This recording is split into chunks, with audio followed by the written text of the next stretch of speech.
Shapes of molecules. Methane can be drawn like this in a dot and cross diagram. We have carbon surrounded by 4 hydrogen atoms. Or we can represent it like this, a displayed formula. However, both of these diagrams forget to take something into account, and that is that we live in a 3-dimensional world. So the same methane molecule that we have on the left, in reality, would look something like this. A 3-dimensional model. Okay. And we can represent that 3-dimensional model with this diagram. So as you can see, there are some differences between the one on the right and the one on the left. Most notably, we have dashed lines and wedged lines. So what do these represent? A wedged line represents a bond that is coming out of the plane of paper and towards you. A dashed line represents a bond going away from you. And these flat lines represent bonds that are neither going away from you or coming towards you. So they are in the plane of paper. Now in this video, we're going to learn how to draw these molecules. And it comes down to 2 simple steps. Step 1, we have to identify how many electron pairs there are around our central atom. And this includes bonded pairs or lone pairs. In step 2, we're going to select the shape from the shapes table. And this is going to require some memorizing, which in my opinion is the most difficult part of this topic. Okay, so what we're going to do now is practice identifying how many electron pairs we see in the central atom. So starting with methane, we can see there are 4 bonded pairs of electrons around the central atom, which is in this case carbon. 1, 2, 3, and 4. There are no lone pairs, so that means in total there are 4 electron pairs in this molecule. Let's do another example with water. So with water, we have 2 bonded pairs around the central atom, which in this case is oxygen, 1 and 2. But at the same time, we also have 2 lone pairs over here. Once again, we have 4 electron pairs in this molecule. Let's do another example using phosphorus pentachloride, which looks something like this. So there are 5 bonded pairs, 1, 2, 3, 4, and 5. No lone pairs, so in total there are 5 electron pairs. Okay, so now that we know how to identify the number of electron pairs, we're going to go through the different types of molecules and see what they each look like. Starting with molecules that have 2 electron pairs around their central atom. So here's an example, BeCl2. The central atom is beryllium, and we have 2 bonded pairs and no lone pairs. Now remember, electron pairs are going to repel because the electrons are negative and they want to get as far away from each other as possible. So we can see in this diagram that the 2 electron pairs are on opposite sides of beryllium. And in our 3-dimensional world, this molecule would look something like this. And we're going to represent that with this diagram. The angle between the 2 bonds is going to be 180 degrees. And the name of this shape is linear. Okay, moving on to molecules with 3 electron pairs in their central atom. So here's an example of boron trifluoride. Now notice I haven't filled out all the electrons surrounding the fluorine atoms. I've done this on purpose, but in reality you're going to have to draw all the electrons. And this molecule will look something like this.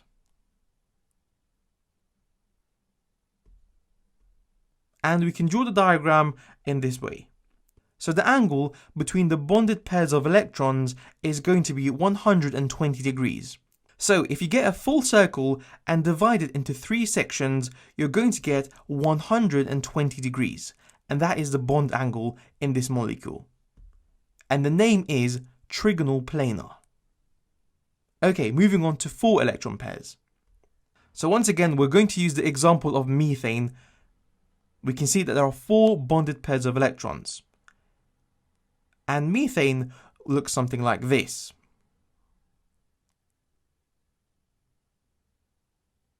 Okay, now let's talk about the bond angles. So in this molecule, the angle between the bonds is going to be 109.5 degrees. Yes, you're going to have to memorize that. And by the way, it doesn't matter if you show it from here, or if you show it from here, or anywhere. Every single angle is 109.5 degrees. And the name for this molecule is tetrahedral.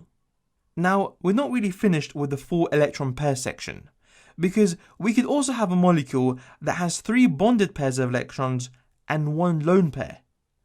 This would still fall under the family of 4 electron pairs. However, the shape will be slightly different.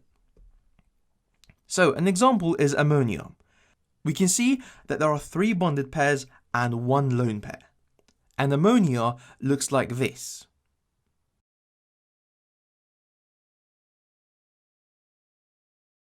And the 3D diagram is represented like this. Now notice the 2 dots at the top represent the lone pair of electrons. Remember that all electron pairs push away from each other. However, lone pairs are much more stronger, and as a result, it's much better at pushing the bonds away from itself, meaning that they're forced to come closer together to each other. So, in terms of angles, well, we know that 4 bonded pairs, so tetrahedral, was 109.5. In ammonia, we have 3 bonded pairs and 1 lone pair. So, for every lone pair, we're going to subtract 2.5 degrees from the angle between the bonded electrons, meaning this will be 107. And the name of this is trigonal pyramidal. The final example in the 4 electron pairs category is a molecule that has 2 bonded pairs of electrons and 2 lone pairs. For example, water.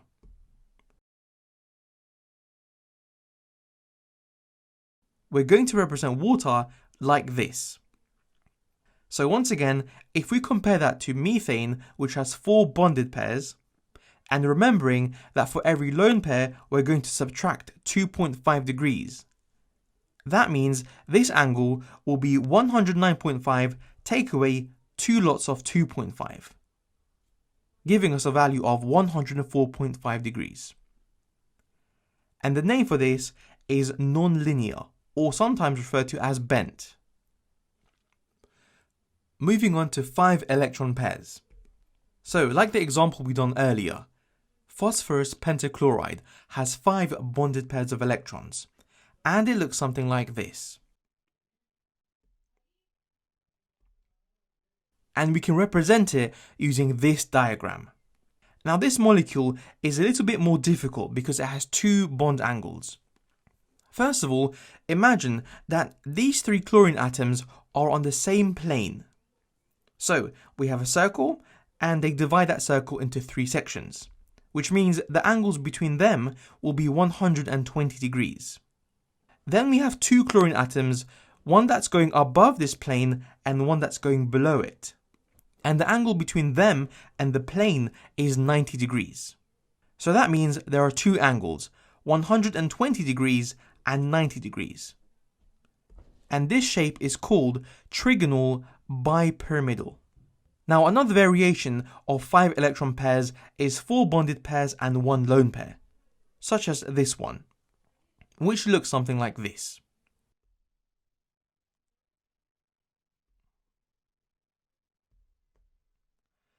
And we can represent that using this diagram. Now this looks similar to the previous one, except that one of the bonds has been swapped by a lone pair. Now remember, the lone pair is going to push everything closer together. So these 2 fluorine atoms, which would have been 120, are now 102. Now you might think, how come it's not 2.5 degrees closer? That's because the 2.5 degree angle principle only applies to the family of 4. So for this one, you're just going to have to memorize it. And also, we have 86.5 between these 2. So this molecule with its 2 different bonds is called seesaw.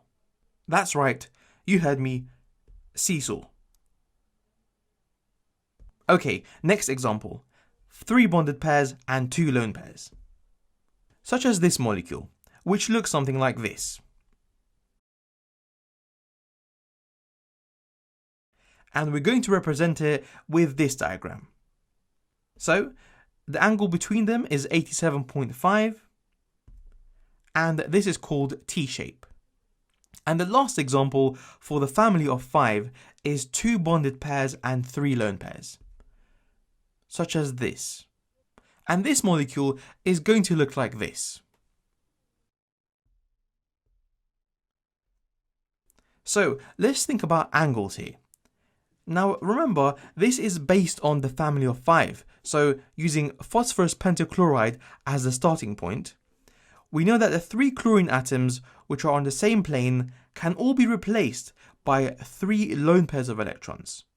So if we put the 3 lone pairs of electrons like that, that means the only angle going to be left is 180 degrees. So this molecule is also called linear.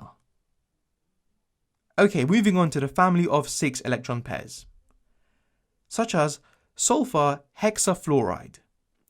Notice that there are 12 electrons around the central atom here.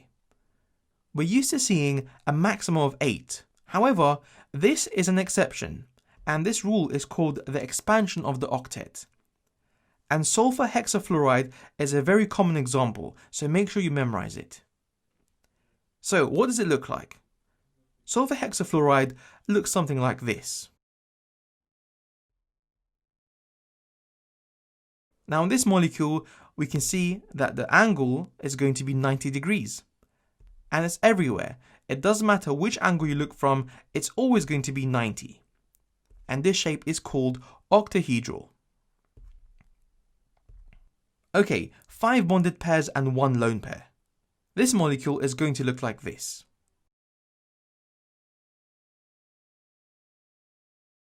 And here we have the 3D diagram.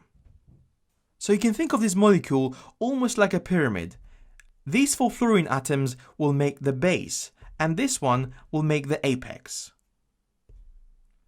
So the bond angle in this molecule is going to be 90 degrees, and it is called square pyramidal. Next example is 4 bonded pairs and 2 lone pairs, such as this. Now this one's a little bit strange. So let's see what it looks like.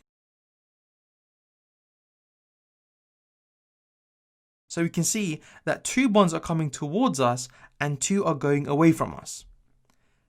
And once again, the angle is going to be 90 degrees.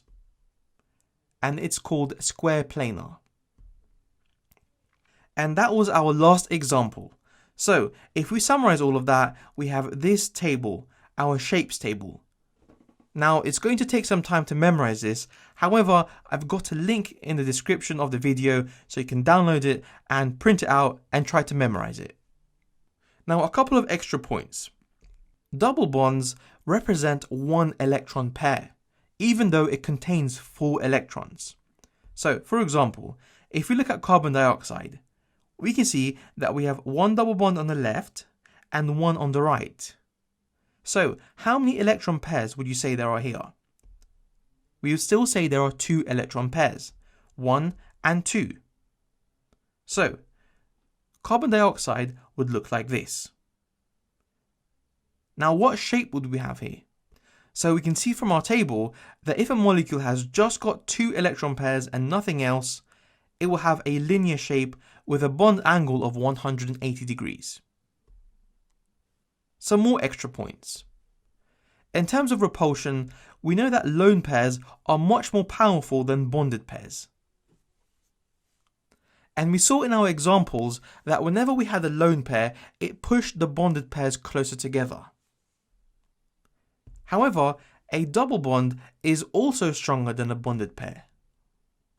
And finally, a lone pair and a double bond have the same repulsion. So let's use that to do an example. We know that if we have 3 bonded pairs of electrons, such as boron trifluoride, we're going to get a shape that has an angle of 120 degrees. This is because all of the bonds equally repel each other. Now, let's say that we swap one of the bonds for a lone pair. Would the angle between the two fluorine atoms become greater, smaller, or stay the same? We know that a lone pair has stronger repulsion, so it's going to push these two fluorine atoms closer together. And therefore the angle will be less than 120. However, what about this? We have one lone pair and two bonded pairs. So would the angle between the two oxygen atoms be 120, greater than 120, or less than 120? Since we said that bonded pairs and lone pairs have the same power in terms of repulsion, we can say that they all repel equally, and therefore it's going to be the same as the first example, 120 degrees. To finish off, we're going to do some examples of charged compounds. Let's start with this one. So first of all, we're going to draw our central atom, which is going to be carbon. Carbon has 4 electrons. However, this compound has a positive charge. That means we're going to have to remove 1 electron. Then we have 3 hydrogen atoms and we can join them together like this.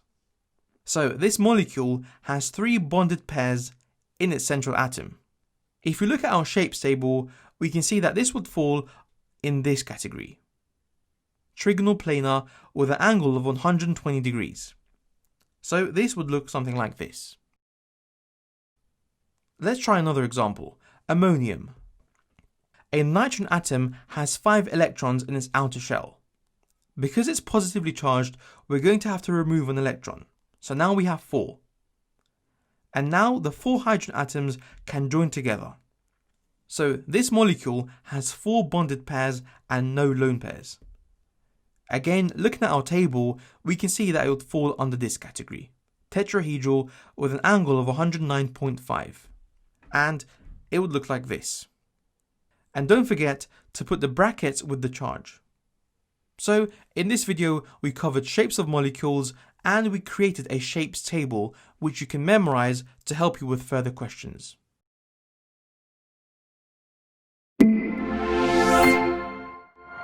Hey guys, if that video helped you, support our channel by liking, subscribing and sharing it with your friends. And more importantly, if you still have questions, drop a post on our forum at ExamQA.com, where I will personally be there to help answer your questions. Mohammed signing out.